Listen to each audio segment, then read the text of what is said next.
Então, bom dia a todos. Nessa reunião, a gente vai ter a participação especial dos meus residentes do Sapopemba e do Vila Alpina, porque nesse horário, geralmente, eu estou dando aula para eles. Então, eu conversei com o doutor Darrier, que autorizou aí a participação dos meus residentes. A gente faria discussão de eletro, então a aula hoje é de eletro. Então, a ideia é que a gente aproveite aí para fazer uma discussão em conjunto aí. Então, fiquem absolutamente à vontade para perguntar, interromper todos vocês. E a ideia é que a gente discuta hoje a atualização no diagnóstico diferencial das taquicardias de QRS largo. É um tema um pouco árido, né, que a gente geralmente, quando aprende meio de orelhada, porque ninguém, de fato, vai ler os artigos originais que deram origem, né, aos algoritmos e tudo mais. Então, geralmente, a gente aprende de orelhada. Se você pegar os critérios de Brugada em 3 livros diferentes, eles aparecem de 3 formas diferentes, então dá um pouco de dúvida. E a ideia não só é mostrar para vocês como a gente faz isso, como quais são as principais pegadinhas, quais são os principais erros de aplicação desses algoritmos que a gente vê na prática clínica. Então, primeiro eu vou falar o óbvio, né? Taquicardia de QRS largo, para que eu tenha taquicardia, eu tenho que ter frequência acima de 100, né? Isso é óbvio. E a gente considera um QRS largo quando o QRS é maior ou igual a 120 milissegundos, ou 0,12 segundos, ou 3 quadradinhos, né? É lógico que isso é o conceito para adulto. Quando a gente trabalha com crianças, né? Então, se a doutora Cici for dar uma olhada nessa aula um pouco mais para frente, ela sabe que quando a gente trabalha com crianças, QRS acima de 80 milissegundos já são considerados QRS largos. Então, taquicardias com 90, 100 milissegundos em crianças já são consideradas taquicardias de QRS largo. Então, se eu tenho taquicardia, frequência acima de 100, e um QRS largo maior ou igual a 120 milissegundos, eu estou frente às taquicardias de QRS largo. E quando o intervalo dessas taquicardias, o intervalo RR é regular, a gente está à frente de 2 possíveis diagnósticos. As taquicardias ventriculares, que representam 80% das taquicardias de QRS largo com intervalo RR regular, e as taquicardias supraventriculares, ou com aberrância de condução frequência dependente, ou com bloqueio de ramo pré-existente, ou com pré-excitação ventricular, correspondem a 20% desses diagnósticos. Então, eu sempre digo que se eu não souber nada dessa aula e estiver frente a uma taquicardia de QRS largo, com RR regular, eu chuto TV, porque se eu chutar TV, eu tenho 80% de chance de acertar e somente 20% de chance de errar. Porém, como é que a gente faz? Como é que a gente diferencia uma taquicardia ventricular de uma taquicardia supraventricular com aberrância ou com pré-excitação? É isso que eu vou mostrar hoje para vocês, passo a passo. Então, lembrar que QRS, taquicardias com QRS acima de 80 milissegundos em crianças já são consideradas taquicardias de QRS largo. Então, para diferenciar uma TV de uma taquicardia supraventricular com aberrância, existem vários algoritmos. Aqui eu trouxe 4 critérios, os mais conhecidos, os mais utilizados, mas existem muitos outros. Os critérios de Brugada são os mais conhecidos, os mais clássicos, os mais antigos, talvez os mais utilizados, de 91. Aí ficou um grande gap, sem grandes algoritmos, sem grandes critérios novos. Em 2008 apareceu o critério de AVR, ou de Varequei. Depois, em 2010, apareceram os critérios de D2, ou de PAVA. E em 2021, agora publicado esse ano, né, uma tese de mestrado orientada pelo Dr. Maurício Canavaca, os critérios de Santos desenvolvido, são critérios bastante simples, né, que vem caindo no gosto aí, principalmente dos residentes de clínica médica, de cardiologia. Então eu vou comentar então agora de 2021. Todos esses algoritmos, todos esses critérios têm boa sensibilidade e especificidade. Bom, Pedro, se todos têm boa sensibilidade, boa especificidade, a gente aprende um e está resolvido o problema. Mas, na verdade, qual é o problema? Por que a gente não aprende um único critério e acha que ele vai resolver todos os nossos problemas? Porque cada um desses algoritmos tem critérios que, às vezes, são muito complicados. Então, quando a gente cai nos critérios morfológicos do algoritmo de Brugada, pessoal se atrapalha um pouco. Os critérios morfológicos do algoritmo de AVR também não são muito simples. Então, tem muitos critérios que são complicados. Existe uma variação interobservador. Você dá a mesma taquicardia de QRS largo para dois médicos diferentes que aplicam os critérios, e existe uma variação interobservador, né? O que um considera um QRS, um padrão RS, o outro não considera, e por aí afora. E talvez o principal dos problemas é a aplicação errônea dos critérios. Como esse é um tema que a gente aprende meio de orelhada, aprende aí meio na vida, se cometem muitos erros, frequentes, erros banais, né? Então, a aplicação errônea dos critérios talvez seja um dos principais problemas na aplicação desses algoritmos. Então, eu vou mostrar passo a passo para vocês esses algoritmos, como é que a gente aplica eles na prática, ok? Então, os critérios de Brugada, lá de 91, esse é o artigo original. Eu passei ontem para o Dr. Kirmer os artigos originais que deram origem à aula. Se vocês quiserem, é só me pedir que eu envio para vocês. Então, como é que esses algoritmos são feitos? Eles são feitos, todos eles são feitos da mesma forma, né? O pesquisador, ele pega lá um número X de taquicardias de QRS largo, geralmente ele define isso lá com o estaticista, e aí ele manda esses pacientes para o estudo eletrofisiológico, que é o padrão ouro. E aí ele vai ter certeza se aquela taquicardia é ventricular ou ela é supraventricular com aberrância.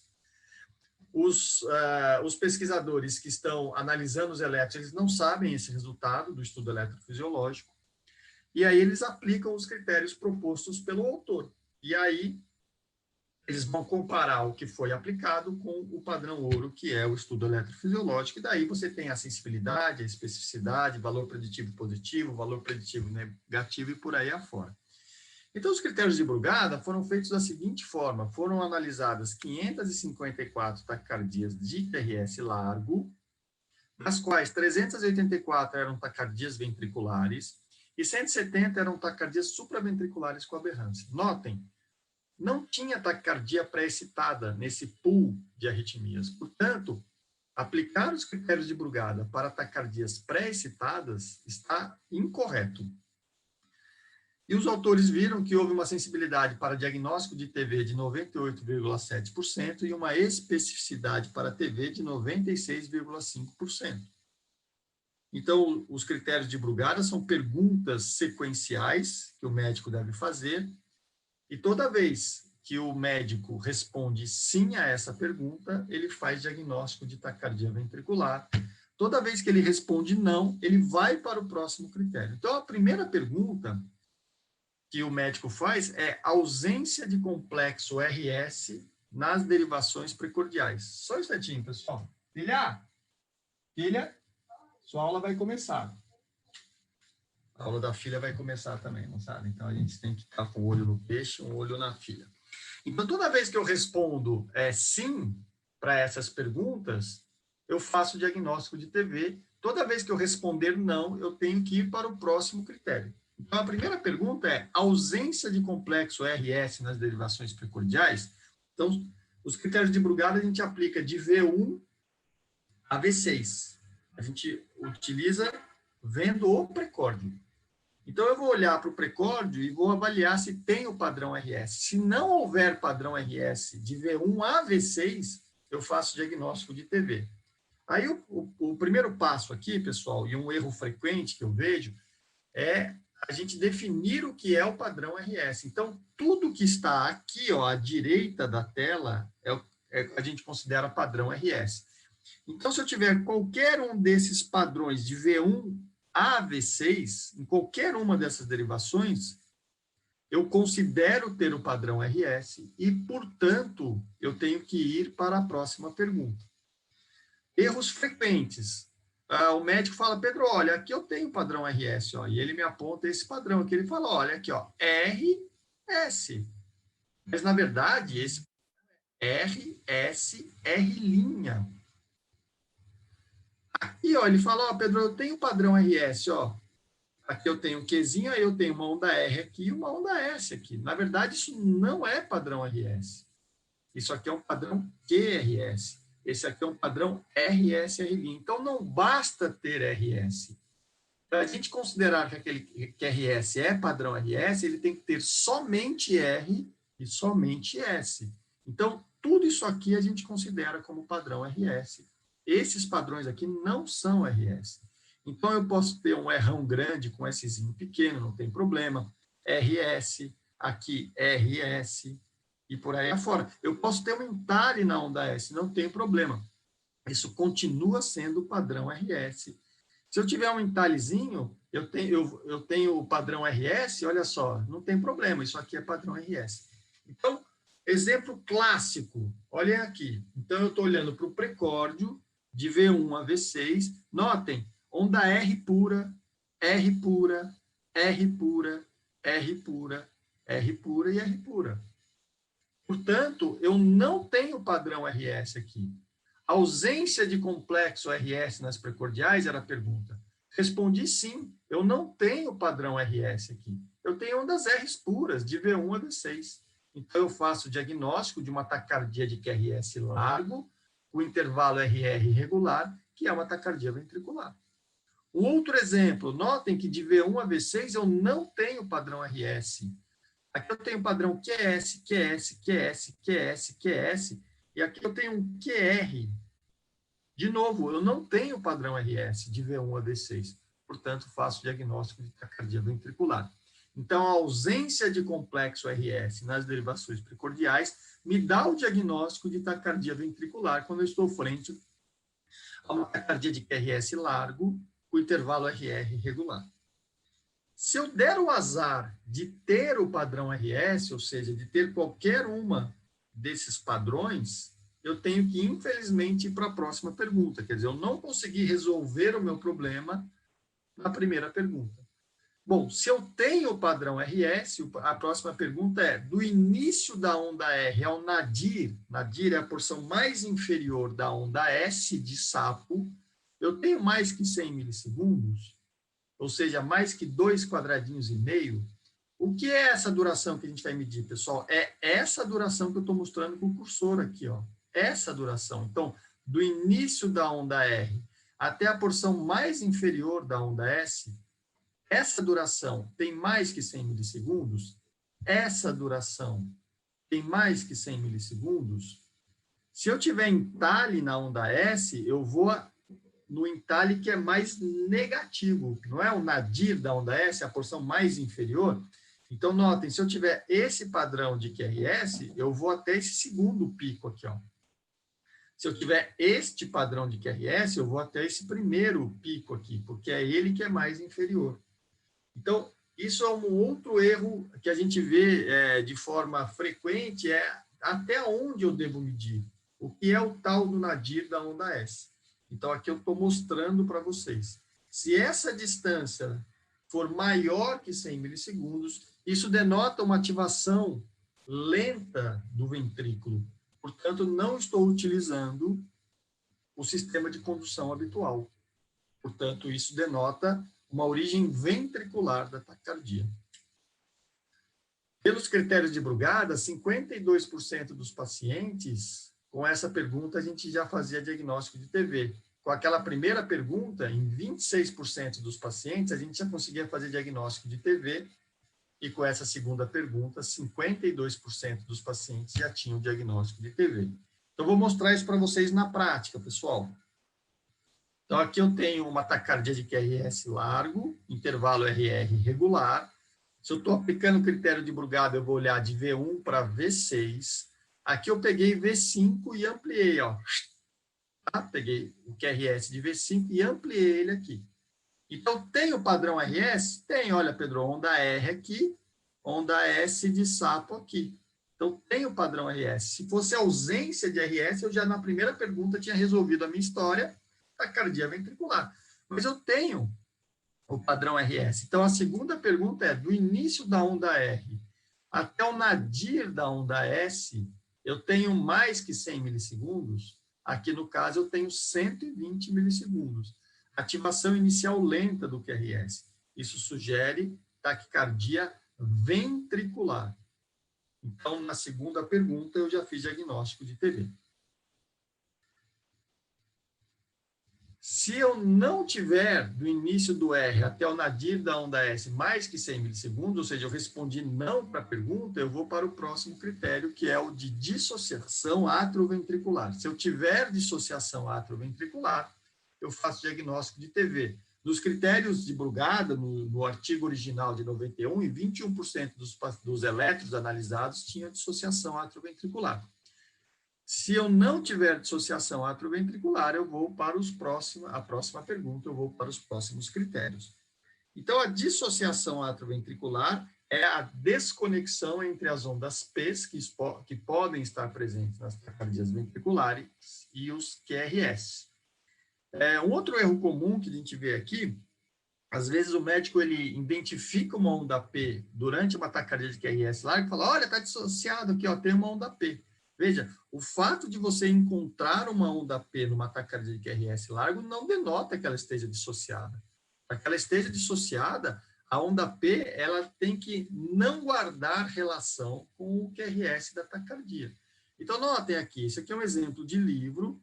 Eu tenho aqui uma onda P que eu estou mostrando aqui com a setinha para vocês, mas esta onda P, ela guarda a mesma relação com o QRS em todos os batimentos. Aqui não há dissociação atrioventricular. Então, a ausência de dissociação atrioventricular não me ajuda a fazer diagnóstico nem de TV, nem de TAC supra com aberrância. A presença de dissociação atrioventricular, aí sim me ajuda a fazer um diagnóstico de TV. Então, notem vocês, e aqui, ó, esse é um eletro nosso lá do ambulatório, eu tenho essa saliência aqui que muito possivelmente você pode falar assim, ah, Pedro, mas isso aqui pode ser QRS, né? Veja, se isso é QRS, essa porção inicial positiva aqui do QRS, cadê isso aqui, por exemplo? Vocês percebem que não tem. Notem que isso aqui é muito mais proeminente do que isso aqui, ó. Então, em cada lugar que eu olho, eu vejo que esse QRS vai variando. Então, possivelmente, isso é uma onda P. Então, aqui eu tenho uma onda P e aqui, ó, eu tenho uma outra onda P. Ah, Pedro, mas como é que você sabe que isso aqui é onda P? Compara esse batimento com esse. Aqui eu não tenho nada. E aqui eu tenho uma onda P. Então, quando eu acho duas ondas P perdidas numa taquicardia ventricular, numa taquicardia de QRS largo, eu meço o intervalo PP. E aí, com esse intervalo em mãos, eu vou medindo e vou achando, ó, aqui eu tenho outra P. Meço esse intervalo, ó, aqui eu tenho outra onda P. E, portanto, eu tenho ondas P que estão horas no início do QRS, horas no final do QRS, horas dentro da T. Aqui sim eu tenho uma dissociação atrioventricular inconteste. Portanto,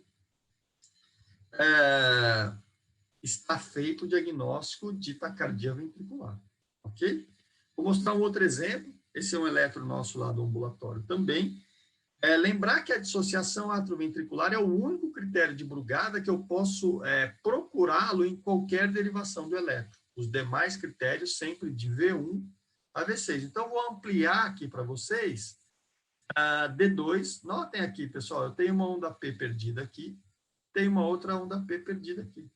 Pedro, mas como é que você sabe que isso aqui não é QRS? É só comparar esse achado aqui com o QRS seguinte. Cadê? Se isso aqui fosse QRS, deveria ter o mesmo QRS aqui. Então, essas modificações da morfologia do QRS dão dicas, dão pistas de que eu tenho a dissociação atrioventricular. Então, uma vez que eu achei duas ondas P na taquicardia, eu tenho um intervalo PP. Se eu pegar o compasso e medir isso aqui, eu vou ver que eu tenho uma outra onda P aqui, ó. A outra onda P está caindo aqui. A outra onda P cai aqui em cima, pessoal. E aí, essa onda P consegue descer pelo sistema de condução no meio da taquicardia, fazendo uma captura. Então, aqui eu tenho um batimento de captura, que não faz parte, né, dos critérios de Brugada, mas uma vez que a gente acha captura, como eu tenho aqui, e uma fusão, como eu tenho aqui, isso é diagnóstico de taquicardia ventricular. Mas eu queria salientar nesse eletro a dissociação atrioventricular. Ela pode ser difícil de ver, principalmente para quem não tem muito treino, mas uma vez que você encontra essa dissociação numa taquicardia de QRS largo, você faz o diagnóstico de taquicardia ventricular. Se eu não encontrar dissociação AV, o próximo passo são os critérios morfológicos de Brugada. Os critérios morfológicos de Brugada, a gente estuda um dia, esquece no dia seguinte, estuda no outro dia, esquece de novo. Então, eu sempre brinco que, na verdade, a gente já sabe os critérios morfológicos de Brugada quando a gente aprendeu lá na aula de bloqueio de ramo direito o que é um bloqueio de ramo direito e o que é um bloqueio de ramo esquerdo. Então, eu não tenho que ficar decorando isso aqui. Eu tenho que fechar o olho e pensar num bloqueio de ramo direito, e o eletrocardiograma de um bloqueio de ramo direito tem que vir na minha cabeça. Né? Então, se eu fechar o olho e pensar um ritmo sinusal com bloqueio de ramo direito, eu vou lembrar que em V1 eu tenho aquele padrão RS, R'. E lá em V6 eu tenho aquele padrão Rzão, Szinho. Então, quando eu fecho o olho e penso no eletro em ritmo sinusal em bloqueio de ramo direito, esse é o padrão que tem que vir na minha cabeça, o padrão supraventricular. Pedro, quando eu fecho o olho, não vem nada na minha cabeça. Então, você não está precisando estudar os critérios morfológicos de Brugada, você está precisando estudar bloqueio de ramo direito. A mesma coisa, quando eu fecho o olho e penso no bloqueio de ramo esquerdo, eu lembro que V1 eu tenho um Rzinho muito rápido, muito estreito e uma onda S ampla.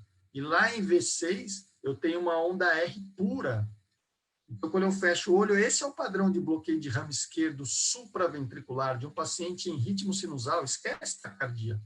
Então, o que for diferente desse padrão, sugere TV. O que for igual a esse padrão, sugere taxup. Então, é isso que eu tenho que guardar na minha cabeça. Então, se quando você fecha o olho não vem nada na sua cabeça, você precisa voltar para a aula de bloqueio de ramo direito e para a aula de bloqueio de ramo esquerdo e aí guardar isso. Então, o que eu estou querendo dizer, olha só, do ponto de vista prático. Então, eu vou aplicar os critérios morfológicos. Se V1 for positivo, de bloqueio de ramo direito. Se V1 for negativo, de bloqueio de ramo esquerdo. Então, eu falei para vocês que o padrão trifásico RSR' em V1 sugere taxupra, o padrão supraventricular. E o padrão Rzão Szinho em V6 sugere o padrão supraventricular. Portanto, o que for diferente, então, padrão monofásico, por exemplo, R puro, padrão bifásico, QR, sugere tudo TV. E se eu tiver o oposto, quer dizer, Rzinho, Szão lá em V6, isso sugere TV, porque o normal é encontrar um Rzão, Szinho. Eu vou mostrar isso para vocês em imagem daqui a pouco. E toda vez que eu tenho onda Q, pessoal, lá em V5, V6, isso sugere TV. Então, veja, padrões monofásicos e bifásicos sugerem TV. O padrão trifásico, RS, R', lá em V1, sugere supra. Esse é o padrão supraventricular.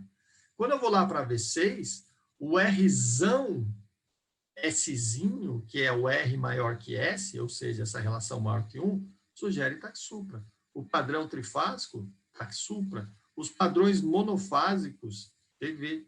Toda vez que eu tenho onda Q lá em V5 e V6, sugere TV. E se eu tiver Rzinho Szão, ou seja, a onda S maior que a onda R, sugere TV. Quando a gente aplica os critérios de bloqueio de ramo esquerdo, tudo que denotar ativação inicial rápida sugere supracoaberrância. Tudo que denotar ativação ventricular lenta sugere TV. Então, o padrão supraventricular do bloqueio de ramo esquerdo é um Rzinho muito rápido, muito estreito, lá em V1, V2.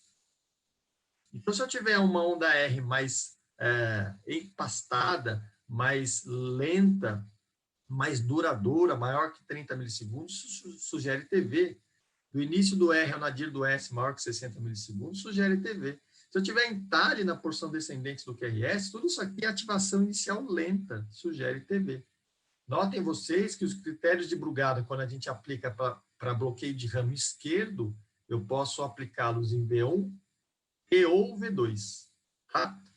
E o que é o normal de um bloqueio de ramo esquerdo padrão supraventricular lá em V6? É TR puro, R monofásico. Então, isso sugere taxupra. Se eu tiver ondas Qs lá em V5 e V6, como eu falei, isso sugere TV. Tá? Então, eu vou mostrar isso em imagens agora para vocês, vai ficar mais claro. lembrar, pessoal, que quando eu dar o diagnóstico pelos critérios morfológicos de taquicardia ventricular, o critério que sugere TV tem que estar presente em V1 e V6. Não pode ser só em V1 ou V6. Tem que estar presente nos dois.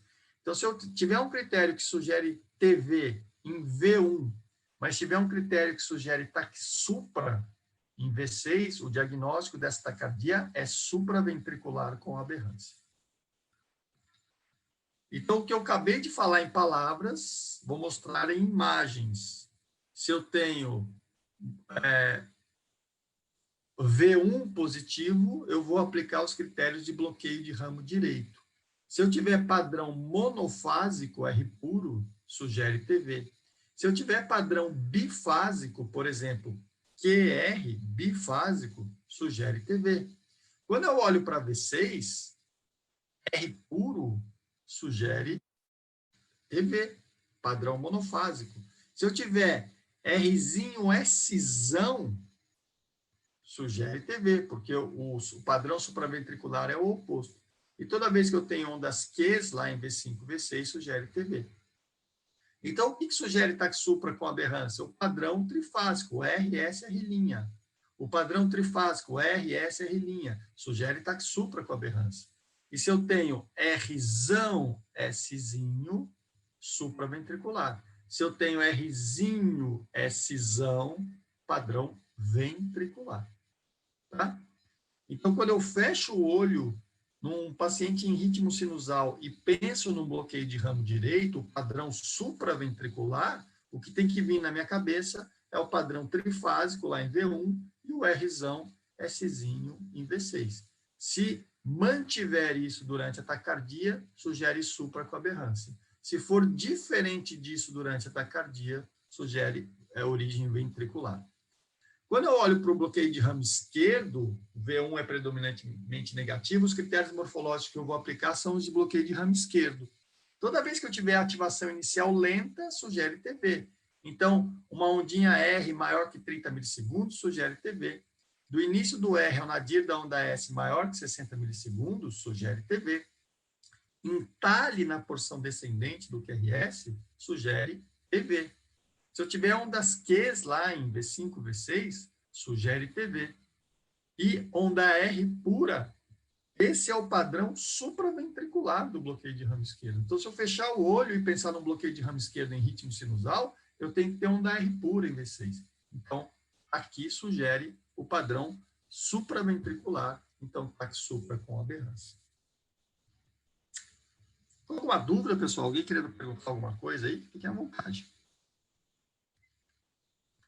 Então, os critérios de Brugada são esses. Depois, em 2008, né, a Varequei, né, publicou os critérios de AVR. A gente vai olhar especificamente para a AVR. A AVR é uma das derivações aí mais esquecidas, né, escanteadas da eletrocardiografia. Esse autor ele resolveu dar uma aplicabilidade prática para a AVR. Então, a gente vai olhar exclusivamente para a AVR para tentar diferenciar uma taquicardia ventricular de uma supraventricular com aberrância.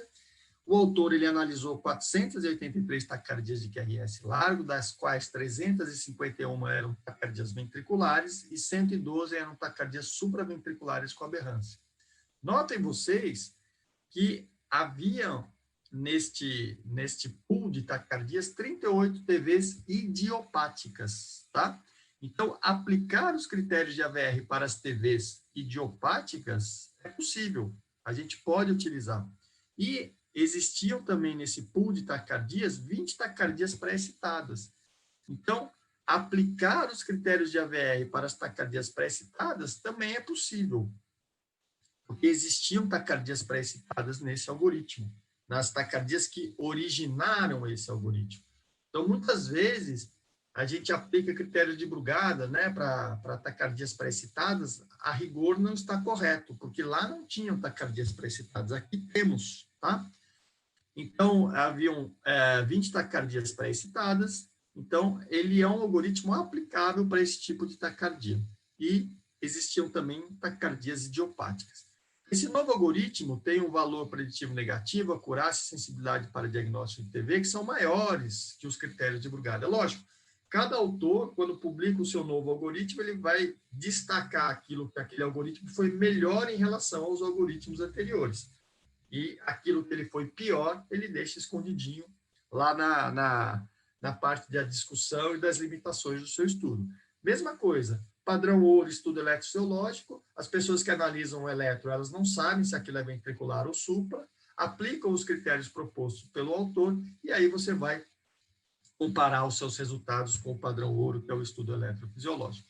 Também é uma sequência de perguntas que o médico deve fazer, e a primeira é a presença de onda R, e aqui eu vou falar Rão, né? Eu vou botar no aumentativo, porque aqui importa se é uma onda R grande ou se é uma onda R pequena, tá? Então, presença de uma onda R grande, de um Rão inicial. Pode ser uma onda R pura, mas pode ser um Rão Szinho, por exemplo. Pode ser uma onda R grande com uma onda S pequena, ou uma onda S grande também, mas não pode ser uma onda R pequenininha, um Rzinho, tá? Então, se eu responder sim para essa primeira pergunta, ou seja, a presença de uma onda R predominante inicial, se a resposta for sim, eu faço diagnóstico de TV. No algoritmo de AVR, em 30% das vezes, essa primeira pergunta já deu o diagnóstico de TV. Então, notem vocês aqui, ó, eu tenho uma onda R pura em AVR. Então, eu tenho a presença de uma onda R predominante inicial? A resposta é sim. Então, faço o diagnóstico de taquicardia ventricular. A segunda pergunta, então, quando eu não respondo sim para a primeira pergunta, a segunda pergunta é a presença de um Rzinho. Agora eu estou usando no diminutivo porque é uma onda R pequena, de um Rzinho ou uma ondinha Q, um Qzinho maior que 40 milissegundos.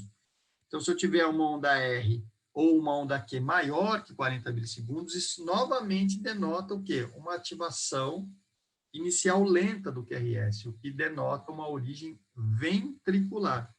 Então, eu tenho uma ondinha R ou uma ondinha Q maior que 40 milissegundos, se a resposta for sim, eu faço diagnóstico de TV.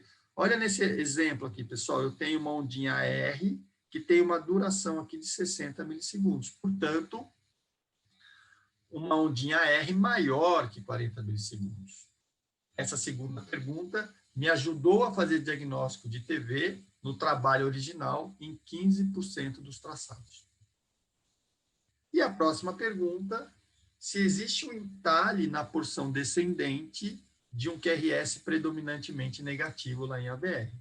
Então, eu tenho um QRS que ele é predominantemente negativo, e ele quer saber o seguinte, se existe um entalhe na porção descendente desse QRS. Se houver um entalhe, isso denota ativação lenta e, portanto, origem ventricular.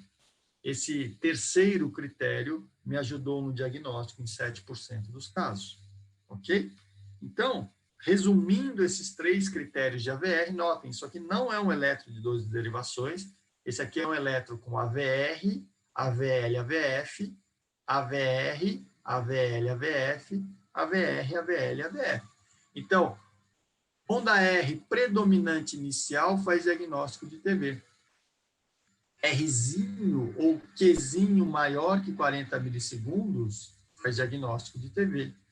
Entalhe na porção descendente de um QRS predominantemente negativo faz diagnóstico de TV.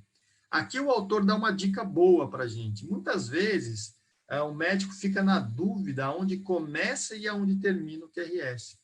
Lembrem vocês que essas derivações são derivações simultâneas. Então, muitas vezes, quando você olha para uma derivação inferior aqui, você consegue definir aonde começa e termina exatamente aquele QRS. Se você passar uma linha na vertical, você vai ter exatamente o início e o término do QRS naquela derivação que às vezes você está com dúvida. Então, se vocês olharem aqui, quando eu olho para a AVL e a AVF, eu consigo definir de forma mais clara onde começa e termina o QRS. Se eu subo essa linha, eu consigo definir com mais clareza onde começa e termina o QRS em AVR. Tá? É uma dica prática. E a próxima pergunta, né, do critério de AVR é o critério morfológico, que ele pode parecer um pouco complexo, né, mas existe uma forma prática da gente fazer isso, que é o VI sobre o VT menor ou igual a 1, isso faz diagnóstico de TV. O que o autor está querendo dizer? Ele fala assim, compare os 40 milissegundos iniciais do QRS em AVR com os 40 milissegundos finais. Se essa relação for menor ou igual a 1, sugere TV. Se for maior que 1, sugere supracoberrância. Está complexo isso, hein, Pedro? O que ele está querendo dizer? Vamos lá, pessoal, aplicar isso na prática. Não é tão complexo assim. Veja, aqui eu tenho um QRS em AVR. Eu vou pegar os primeiros 40 milissegundos iniciais. Ó, eu marquei aqui ó, com esse xizinho e esse xizinho. E aí eu vou marcar os 40 milissegundos finais. Marquei aqui ó, com esse xizinho e esse xizinho. Notem, nos primeiros 40 milissegundos iniciais, eu andei pouquinho, eu andei só isso aqui. Nos 40 milissegundos finais, eu consegui andar tudo isso aqui, ó. Eu andei muito mais quadradinhos. Então, essa ativação é lenta, rápida. Se ela é lenta, rápida, ativação inicial lenta sugere taquicardia ventricular. Se eu pegar esse valor aqui, ó, que o autor mediu 0,15 com esse valor aqui, 0,6, isso aqui vai dar uma relação menor ou igual a 1, sugere TV. Mas eu não preciso fazer esses cálculos, né? Lógico, se eu quiser fazer de forma, um trabalho científico, eu vou ter, obviamente, colocar uma lupa, fazer uma medida com o passo, de forma bastante complexa. Mas, do ponto de vista prático, eu olho que o início do QRS, a ativação foi lenta, ou seja, em 40 milissegundos eu andei em torno de 2 quadradinhos, e no final eu andei 6 quadradinhos. Então, ativação lenta, rápida, sugere taquicardia ventricular. Olha esse exemplo aqui, é exatamente o oposto. Nos 40 milissegundos iniciais, olha quanto que eu andei. Andei bastante. Andei 4 quadradinhos. Nos 40 milissegundos finais, eu andei só 2 quadradinhos. Ativação inicial rápida, final lenta. Eu posso calcular isso aqui, mas isso aqui, mesmo que a gente não calcule, sugere supraventricular com aberrância, que é o diagnóstico do colega. Então, ampliando aqui para vocês, é exatamente isso. Ativação inicial lenta, final rápida, sugere TV. Ativação inicial rápida, final lenta, supracoaberrância. Né? Então, o que o autor quer saber é, em 40 milissegundos, quantos quadradinhos você conseguiu andar. Aqui eu consegui andar 4 quadradinhos. Aqui eu andei só 2 quadradinhos. Então, rápido, lenta, a relação é maior que 1, supracoaberrância. Lenta, rápida, a relação é menor ou igual a 1, sugere taquicardia ventricular. Um outro exemplo, olha esse QRS aqui em AVR. A ativação inicial é tão rápida, tão rápida, tão rápida, que em 40 milissegundos iniciais, o QRS conseguiu descer até aqui embaixo e subir até aqui em cima. Isso aqui não pode ser ventricular. A ativação inicial é muito rápida. E nos 40 milissegundos finais, o QRS andou só isso aqui, ó. Então, aqui, ó, eu tenho muitos quadradinhos. Então, isso aqui é ativação inicial muito rápida, final muito lento. Eu posso calcular isso aqui, contar 1, 2, 3, 4, o autor calcula aqui, ó, dá esse número complexo todo aqui. Mas eu não preciso. Com essa ativação inicial extremamente rápida e final lenta, isso aqui é supraventricular. Eu não preciso fazer esse cálculo. Claro, então é uma maneira mais simples da gente conseguir aplicar os critérios morfológicos de AVR sem precisar ficar utilizando calculadora. Então, em resumo, os critérios de AVR estão aqui. Rão predominante inicial, pode ser R puro, pode ser Rzão, Szinho, sugere TV. Se eu tiver Qzinho ou Rzinho maior que 40 milissegundos, sugere TV. Se eu tiver entalhe na porção descendente de um QRS predominantemente negativo, sugere TV. Ativação lenta, rápida, ativação lenta, rápida, TV. Se eu tiver Rzinho ou Qzinho menor que 40 milissegundos, supracoaberrância. Ativação rápida, lenta, supracoaberrância. ativação rápida, lenta, supra com aberrância. Tá certo? Então, tá resumido aí nesse slide para vocês. Aí o pessoal foi ganhando gosto, falou, pô, isso aqui dá uma tesezinha, agora vamos fazer a mesma coisa com D2. Dá para fazer, se vocês quiserem fazer com D3, talvez não tenha ainda. É uma sugestão aí, né? E a lógica é sempre a mesma. Tenho ativação inicial rápida, supra com aberrância. Tenho ativação inicial lenta, taquicardia ventricular. Então, em 2010, Pava publicou aqui no Heart Rhythm os critérios de D2. Aí ele já pegou um número menor de taquicardia, já conversou lá com o estaticista, falou, não, ó, isso aí que você está querendo mostrar, a gente com 218 taquicardias, a gente mata. Das quais 163 eram taquicardias ventriculares e 55 eram supra com aberrância. Mandou isso para o estudo eletrofisiológico, ele tinha um padrão ouro em mão, o pesquisador aplicava os critérios propostos pelo autor, de forma cegada, sem saber qual era o resultado do estudo eletrofisiológico, e aí, pronto. Você comparava e aí você tem a sensibilidade, a especificidade, por aí afora. É um critério simples e com sensibilidade de 93% e especificidade de 99%, quando comparado, né, aos demais algoritmos. Então, a aplicação desse critério é bastante simples, moçada. O que a gente tem que avaliar? A gente vai avaliar o tempo do início da onda R, a gente vai avaliar o tempo do início do QRS até o pico da onda R. Então, vou repetir. A gente vai avaliar o tempo lá na derivação D2, do início do QRS até o pico, que é o zênite da onda R. Se essa distância for maior ou igual a 50 milissegundos, ou seja, ativação inicial lenta, sugere taquicardia ventricular. Se essa distância for menor que 50 milissegundos, sugere aberrância, taquisupra com aberrância. Vou mostrar aqui para vocês. Então, a gente está frente a uma taquicardia de QRS largo, intervalo RR regular, e eu vou avaliar D2. Peguei D2 e ampliei aqui. Estou avaliando do início do QRS até o pico, até o zênite da onda R. Se for maior ou igual a 50 milissegundos, sugere TV. Aqui, no caso, deu 80 milissegundos. Então, faço o diagnóstico de taquicardia ventricular. Outro exemplo, peguei D2 aqui e ampliei, ó. Vou medir do início do QRS até o pico da onda R.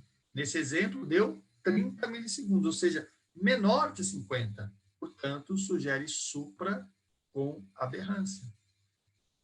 Um outro exemplo. Pedro, se eu tenho que medir no pico da onda R, e se não tiver onda R, como nesse exemplo? A gente pode medir do mesmo jeito, pessoal. Por isso que eu botei onda R aqui, ó, entre aspas. Eu vou medir do início do QRS até o pico da onda R, entre aspas. Pedro, mas eu meço aqui ou eu meço aqui? A dica, pessoal, prática, que a gente vê o pessoal errar bastante esse critério. A gente vai medir do início do QRS até o momento em que o QRS muda a sua orientação espacial. Então, veja, comecei a medir aqui. O QRS está descendo, descendo, descendo, descendo, descendo, descendo, descendo, descendo, descendo, ele chegou aqui. Aqui ele vai começar a subir. Então, ele mudou a sua orientação espacial, é aqui que eu vou medir. Ok? Essa é a dica prática. A hora que o QRS muda a sua... Porque, eventualmente, vocês poderiam querer medir até aqui, ó. Mas não. O QRS está descendo, ele mudou a sua orientação espacial, é aqui que eu meço. Essa é a dica, é a única pegadinha desse critério que é importante frisar para vocês. Ok?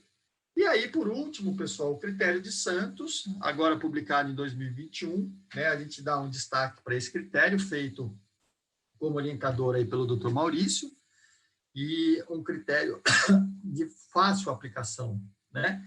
E então a participação aí do INCOR, então a gente acaba dando esse destaque aqui para esse critério. Foram analisadas 120 taquicardias de QRS largo, das quais 82 eram taquicardias ventriculares e 32 eram supra com aberrância. Os critérios e eles compararam esse algoritmo com os critérios de Brugada também. Então, Brugada, os critérios de Brugada tiveram maior sensibilidade do que os critérios de Santos, né? 87,2%. E estes critérios de Santos, que a gente vai colocar aqui D1 e 2 e V1 e 6, porque a gente avalia a derivação D1 e D2, V1 e V6, por isso que essa é a nomenclatura, D12 e V16, porque eu vou olhar para as derivações D1 e D2, V1 e V6. Então, os critérios de Santos, né, que foi o autor, foi o orientando do Dr. Maurício, teve uma maior especificidade do que os critérios de Brugada para o diagnóstico de TV, 85,1%.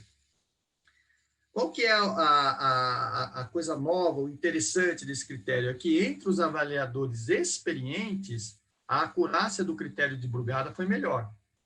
Só que entre avaliadores menos experientes, né, porque nós tivemos avaliadores nesse trabalho que foram residentes da emergência, cardiologistas com já uma melhor expertise e especialistas em arritmia. Nós tivemos 3 grupos de avaliadores. Então, entre os médicos menos experientes, os residentes de clínica médica, que estão aí na residência de clínica, esse critério ele é interessante. Então, entre os avaliadores menos experientes,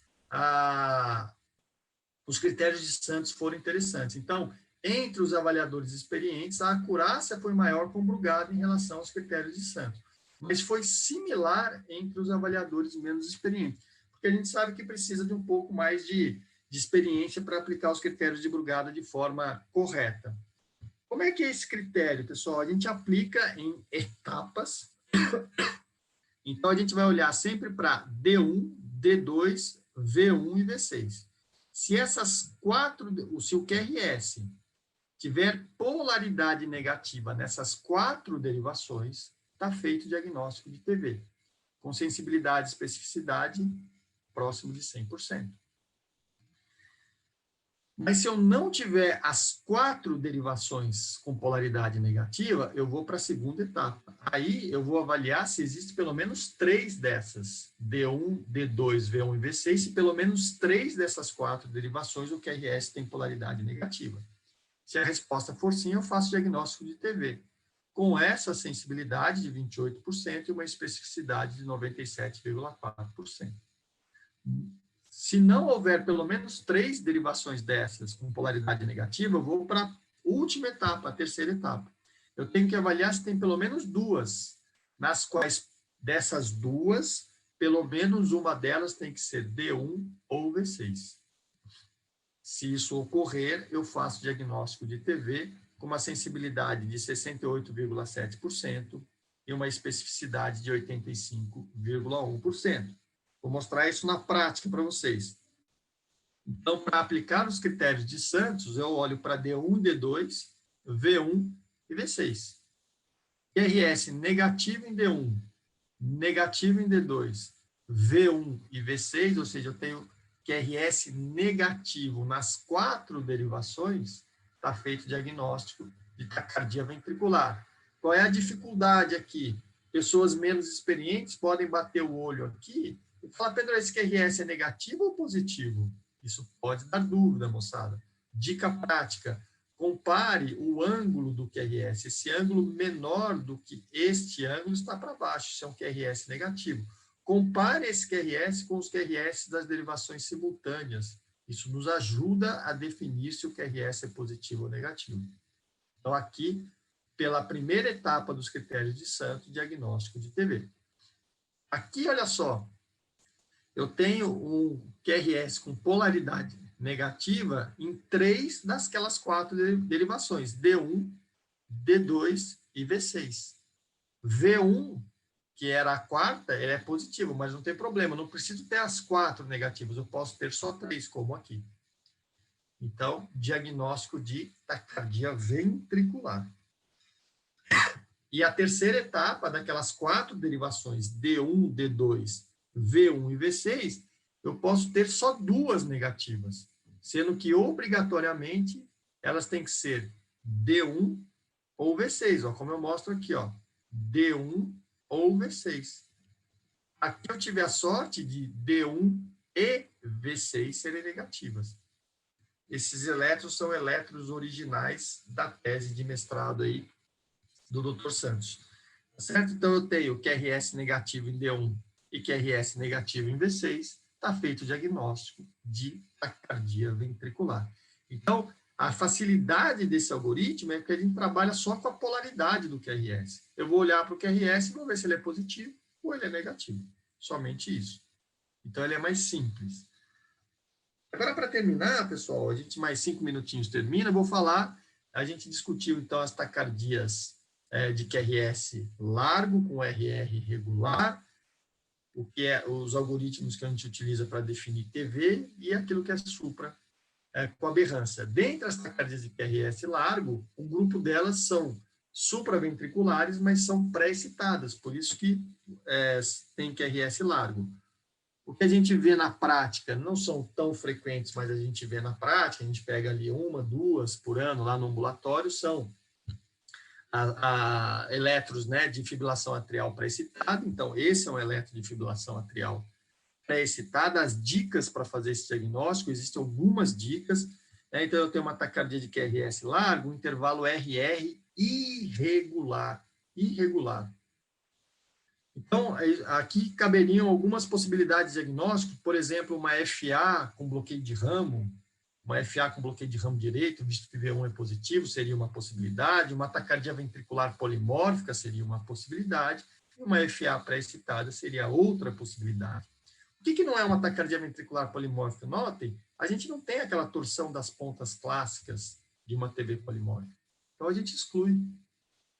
Por que não é só uma FA com bloqueio de ramo direito? Porque se eu medir essa distância aqui, pessoal, essa distância entre dois intervalos RR é uma distância muito pequena. A frequência cardíaca aqui está em torno de 300. Então, um adulto que entra em fibrilação atrial e chega no pronto-socorro, ele vai ter lá 180, 190, 200, 210 de frequência. Porque a condução daquela fibrilação atrial está ocorrendo exclusivamente pelo nó AV. Dificilmente você vai ter um adulto com 300 de frequência se não tiver uma via acessória, se não tiver uma conexão. Então, essa é uma dica que nos faz pensar numa via acessória. A segunda dica é que numa mesma derivação, você tem QRS mais estreitos como esse e QRS mais largos como esse. Então, a duração do QRS varia numa mesma derivação. Porque como a fibrilação atrial pré-excitada são batimentos de fusão, quando a ativação do ventrículo ocorre mais pela via acessória, o QRS fica mais largo. Quando a ativação do ventrículo ocorre mais pelo sistema de condução normal, o QRS fica mais estreito. Então, variações na duração do QRS, numa mesma derivação, sugere a presença de via acessória. A presença de onda delta, né, difícil dizer, esse aqui é um exemplo de livro, onde o autor marca que é onda delta, é difícil, mas seria uma terceira dica. E a quarta dica seria, eu consigo identificar a localização, se for uma via acessória, eu consigo identificar a localização dessa via acessória?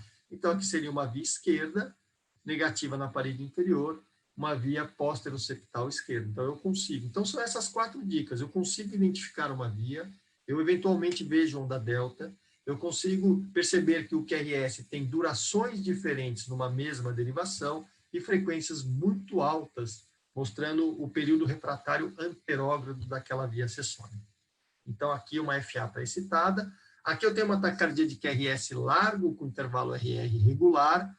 E toda vez que eu tenho uma taquicardia de QRS largo com frequência próxima de 300, principalmente em pacientes com coração estruturalmente normal, eventualmente utilizando propafenona, eu tenho que pensar no flutter atrial.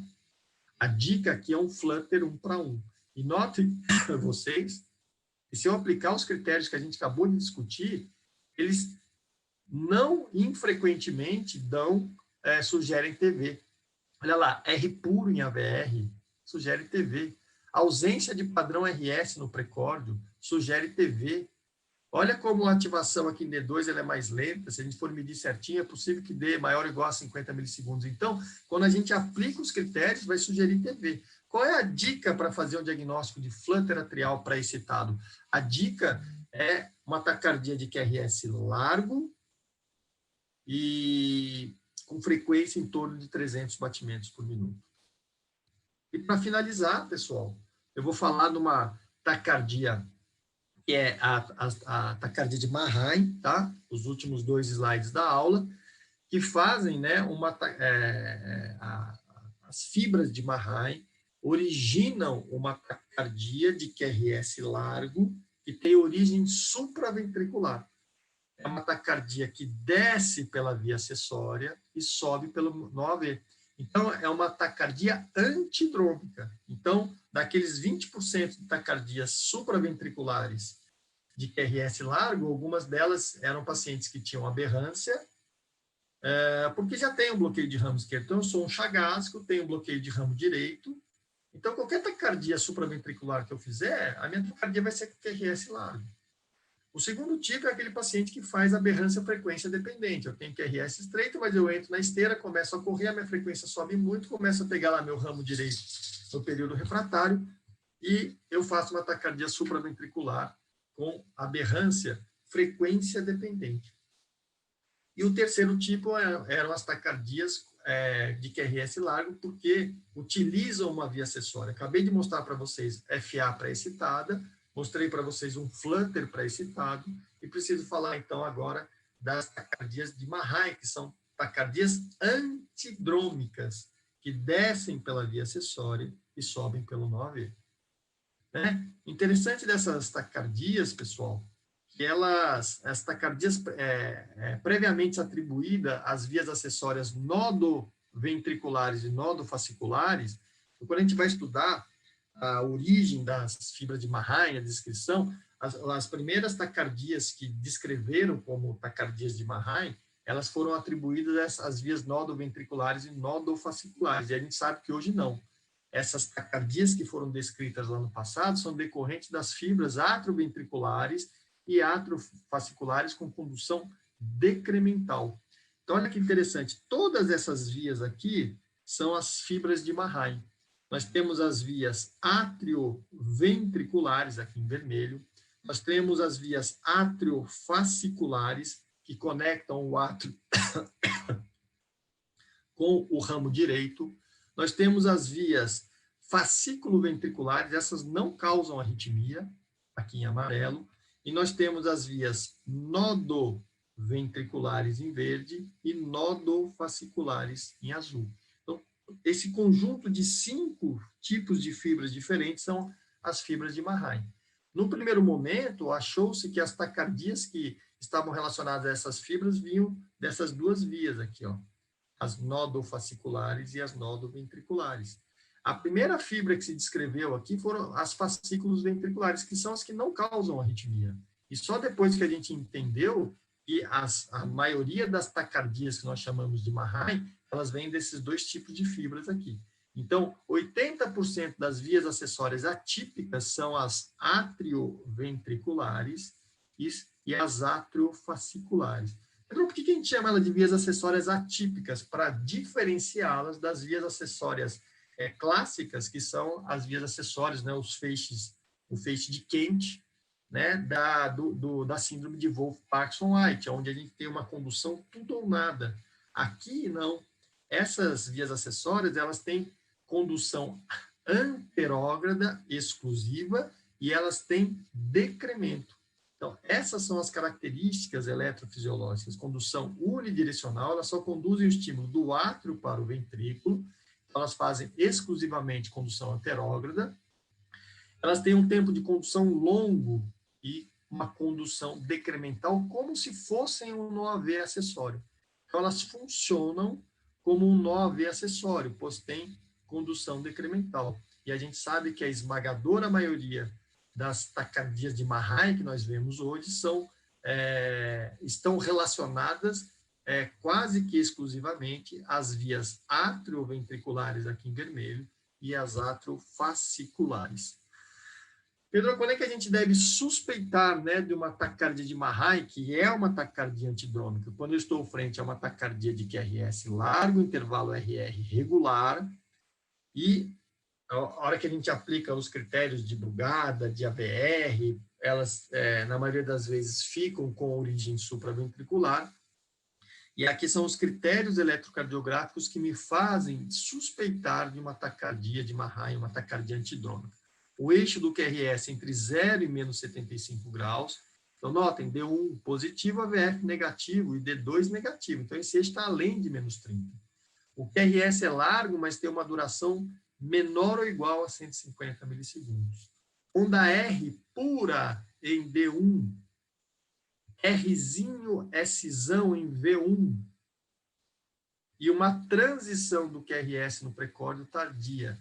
Essa transição ocorre em V4 ou mais tardia. Então, quando o eletro tem essas 5 características, me faz pensar, e a origem da taquicardia é suspeitada de ser supraventricular, me faz pensar em taquicardia de Mahan, uma taquicardia antidrômica. Basicamente, é isso que eu queria discutir, né? A aula durou aí certinho 1 hora, a gente começou com 5 minutos de atraso. Estou aberto aí para perguntas, pessoal. Alguém tiver alguma dúvida, estou à disposição. O Léo. Léo. Primeiro, obrigado aí pela aula. As fibras de Mahan, geralmente, bom, pelo menos pelo que eu me lembro, né, a gente considera quando vai do átrio direito para o ventrículo direito. Uhum. E por isso vai dar esse padrão de BRE, né? Exato. A gente pode ter uma taquicardia antidrômica que vá pelo lado esquerdo, né? Uma via lateral esquerda, por exemplo. Como que eu faria para diferenciar, nesse caso, uma antidrômica de uma via esquerda de uma TV?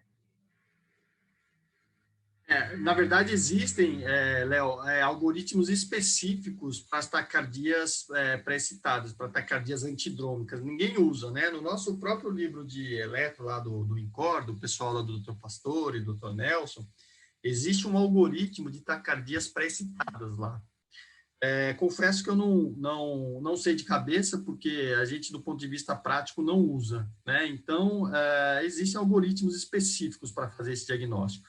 Se eu tiver uma taquicardia pré-excitada, utilizando uma via esquerda, né, a gente não vai ter esse padrão clássico que a gente acabou de descrever de Mahan. Então, a gente não vai considerar isso Mahan, obviamente, e o diagnóstico diferencial, eventualmente, vai sair no estudo eletrofisiológico. O que fala contra uma taquicardia antidrômica utilizando uma via esquerda é a presença de ondas Qs lá em V5, V6. Então, essa é uma outra dica prática que esses algoritmos de taquicardias pré-excitadas colocam. E quando a gente encontra ondas Qs lá em V5, V6, isso fala contra ser uma taquicardia pré-excitada com uma via lateral esquerda. Aí a gente fica com o diagnóstico mais de TV.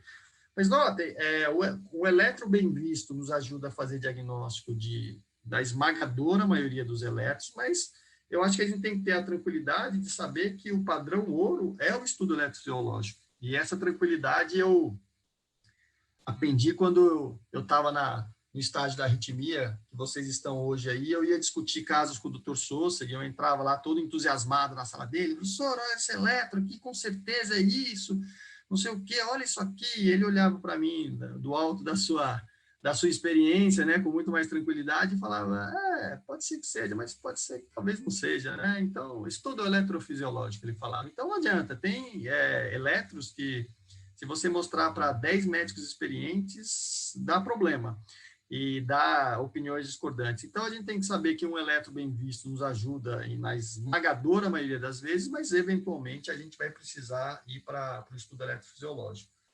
Então, paciente com uma taquicardia ventricular, a gente vai na história imaginar talvez que ele já tenha disfunção, que ele tenha cardiopatia estrutural, né? O eletro em sinusal muitas vezes nos ajuda, a presença de ondas Qs, a história dele, e o paciente com uma via lateral esquerda, eventualmente o eletro em sinusal vai nos dar dicas de pré-excitação, é um paciente eventualmente com coração estruturalmente normal, sem cardiopatia, então a gente pode juntar esses elementos para fazer esses diagnósticos e, no final das contas, havendo dúvida diagnóstica, o padrão ouro estudo eletrofisiológico. Beleza, obrigado. Imagina. O que mais?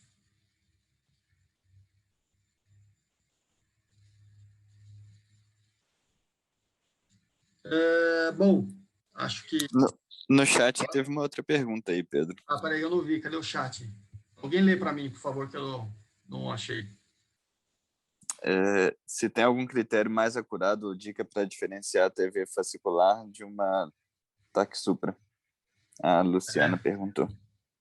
Essa é uma boa pergunta. A rigor, TV fascicular, como é uma TV idiopática, a rigor, quando a gente aplica critério de Brugada, a rigor a gente não poderia.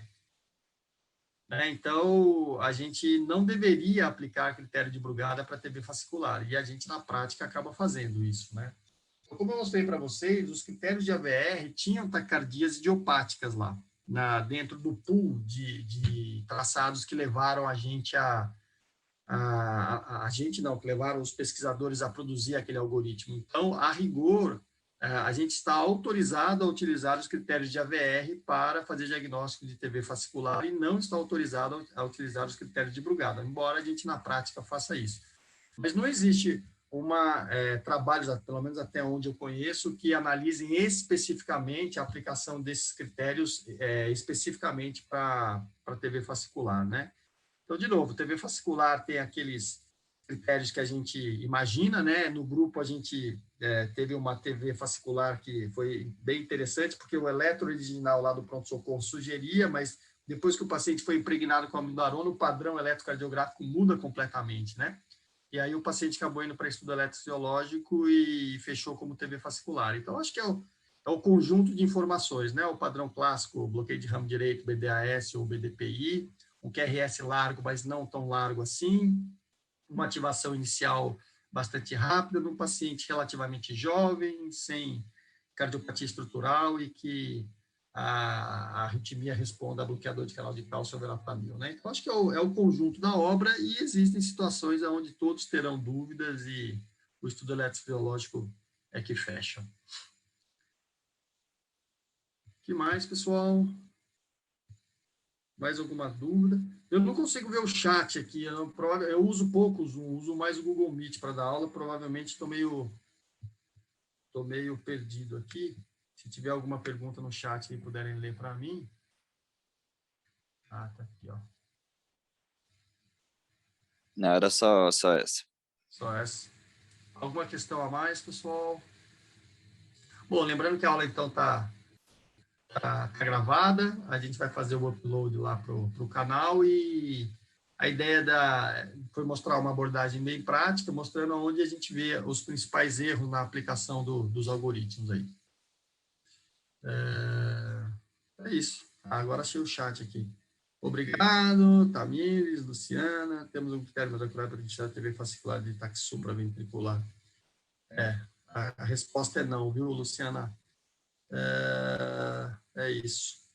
Essa distância. Gustavo Fitas está perguntando aqui, marca os pontos e meça a distância entre eles. Gustavo, você está falando do critério morfológico de AVR?